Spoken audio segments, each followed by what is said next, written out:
Welcome sa cleaning team at saka sa wherever you are, itetest ka ng ano ka sa atin, hindi naman pwede dito agad-agad eh. Good morning guys! Ngayon ay alas 7 ng umaga dito. Gaya ng sabi ko, maraming part-time dito, hindi ka mawawalan. Halos lahat ng mapapagtanungan mo, part-time ang hinahanap nila. Pero makakachamba ka rin ng Lamia. Basta ano lang, sipag-sipag lang.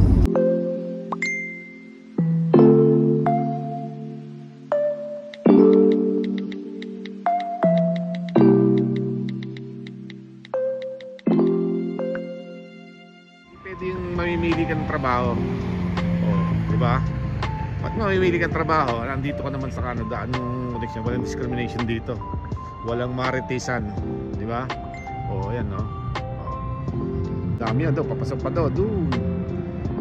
Pero nalakad na namin yan dito. Mula dito sa staple na to. Nalakad na namin yan. Hanggang doon sa shopper. Sa A&W. Ang nangyari, gusto lang nila yung stall na yon. Nag-hire sila ng may working permit na. Pero sipag lang mga kabagsik. Kapag may sipag at may tiyaga, may nilaga, di ba? Ngayon ay alas 7 ng umaga. Umuusa ka. Umuusa kung ganun talaga, minsan maninigarilyo ka para libre sigarilyo. Mga kabagsik, yun lang. Sana subscribe to my channel. Libreng usok. Alright.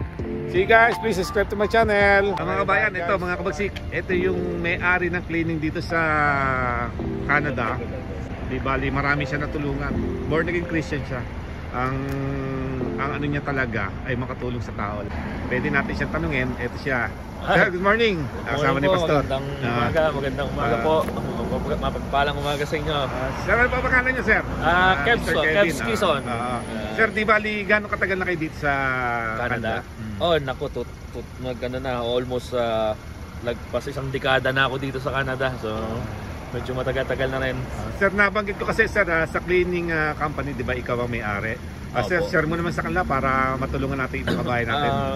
Kami po ay nag-umpisa sa part-time lang sa cleaning hanggang sa inaral. Pero nag-umpisa kami na may full-time job. Kagaya ng sabi ko, nagpa-part-time lang kami sa una. Pero dito kasi sa Canada, lahat tayo may pagkakataon na umasenso eh. So hindi lang tayo mangangamuhan.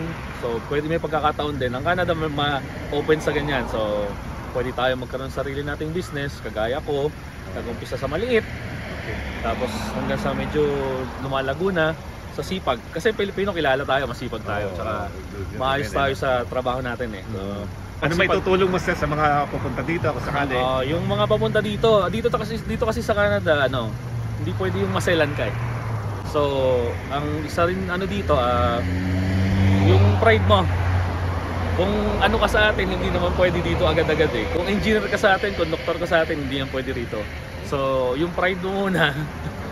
Dito kasi kailangan, yung masipag ka lang. Tapos, tawag dito, yung totoo sa sarili mo.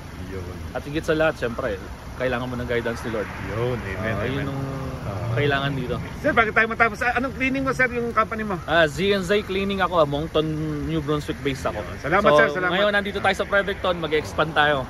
So, kailangan natin maraming tao. Okay. Thank you, sir. Thank you. God bless. Huwag natin lokohin ng mga kapwa natin. Kasi marami rin nagbablog na nagloloko eh. Kagaya sasabihin na yung isang araw kung sahod, isang buwan yung sahod sa Pilipinas. Hindi eh. Hindi totoo.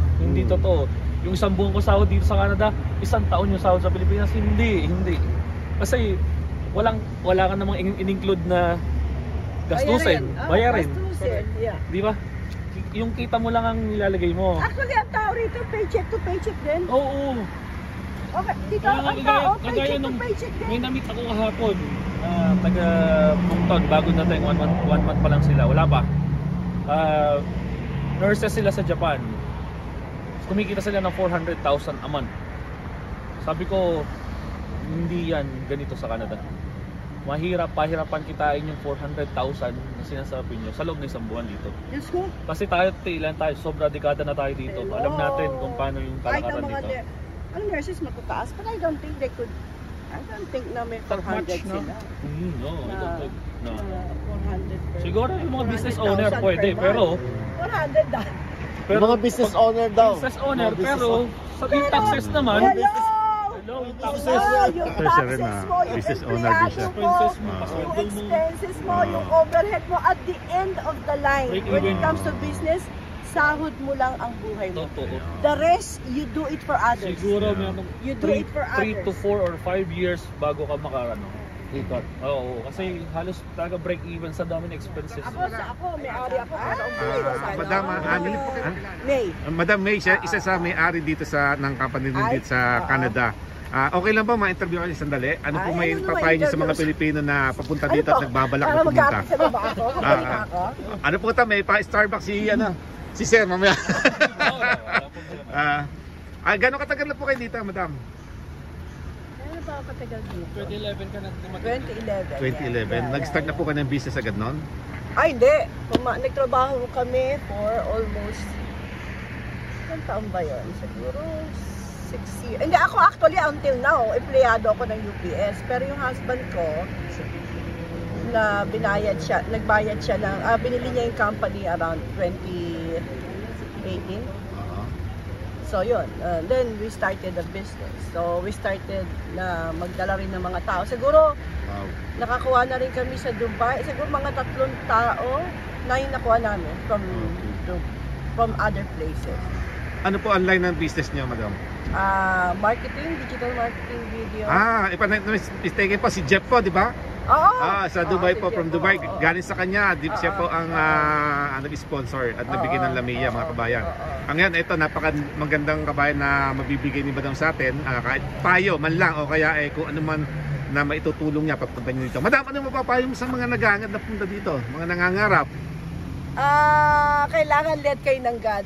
Kasi kung hindi kayo led ng God at wala kayong faith, hindi nyo makakayanan ng pagsubok. Amen, If it is not God who brought you here, I mean, I don't know how you can carry it. You will not become a better person, but a bitter person. Because every trials, lahat ng trials natin sa buhay, dadaanan natin. Wherever you are, itetest ka ng time. So, if it's not God leading you here, it's vain. Wow. Masasaktan Salamat, ka lang. Madam. Okay. Madam, pwede niyong sabihin niyo kung ano yung company niyo para... Outreach Productions. Ayun. Thank you, Madam. Thank you. Isang kababayan natin na matagal na dito sa New Brunswick. Pakilala ko sa inyo. Ito ang negosyo niya. Ito naman, yan Romay and Sisig. Yan, Ito siya. Ano pangalan mo, sir? Si Mike po, Mike. Showmate ng Fredericton. Yun. Sir, ganun katagal ka dito? I think 12. 12. ko Baka alam. gusto mo i-advertise yung business mo, sir? Hindi, okay na. Pero salamat sa vlog mo, pare. Salamat, Thank you, salamat, sir. Salamat. makakadagdag yan sa business ko. Tsaka yung cleaning team namin dito. Ayan kay sir. Siya umorder nito pagkain ng mga Ayun. bata niya. Dito, tulungan Maraming Pilipino sa salamat, Pilipino. maraming salamat. Okay. Thank you. Ito yung mga dati namin kalaban dito, mga bago-bago pa kami. Ito 10 years ago, 10 years 11 ago. years ago. Yan. Yung maliit lang yung New Brunswick, kaya pag may mga business dito, nakikita namin, tsaka nagtutulungan kami dito. Yun. Kagandahan dito, kahit hindi kami nagkikita madalas ng mga tropa, yung mga sinaunang tropa, yung samahan namin, ganun pa rin. Kaya Totoo yan, payo totoo namin yan. sa mga bago, ganun din sana kayo. Yan, Huwag yan. kayong snub. Welcome kayo sa Welcome. Fredericton, sa Okay. cleaning team at saka sa showmake ng Fredericton. The best Yun, to okay. to, the best. Every summer lang kami nakikita nito, pero kita mo naman, ang saya. Ito, mahiyaman yung mga yan. Grabe. Sana Andito, all. mga kalahati ng Brunswick, ano na. Sige, salamat.